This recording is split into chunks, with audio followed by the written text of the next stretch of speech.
l'Organisation des Nations Unies pour l'alimentation et l'agriculture, FAO, mise sur l'agroforesterie pour lutter efficacement contre l'avancée du désert. En Côte d'Ivoire, l'agroforesterie est l'une des solutions qui permet de garantir non seulement la productivité du cacao mais également de lutter contre l'avancée du désert.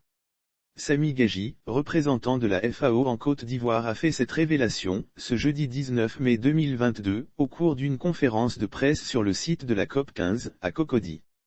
Les dangers du cacao cultivé en plein air sur la nature. On est dans une situation où on doit adopter en Côte d'Ivoire des stratégies d'adaptation. C'est-à-dire quelles sont les pratiques agricoles qui vont nous permettre de s'adapter à une augmentation de température. Le cacao est un arbre fruitier qui a préférence à croître sous un couvert végétal.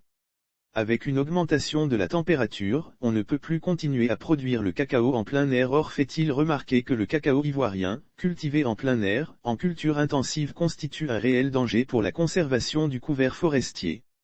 Avec une augmentation de la température, on ne peut plus continuer à produire le cacao en plein air, a-t-il fait savoir.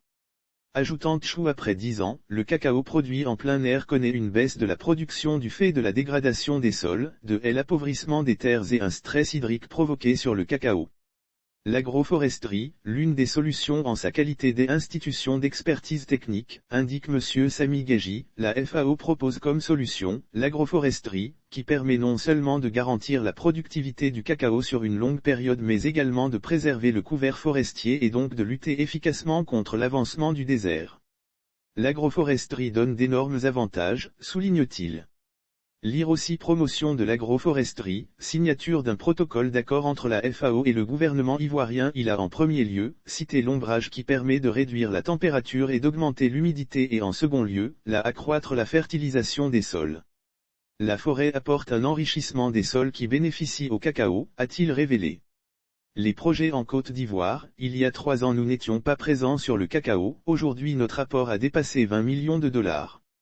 Actuellement sur l'agroforesterie, cacao zéro déforestation mais aussi un investissement sur la restauration des sols, a-t-il conclu.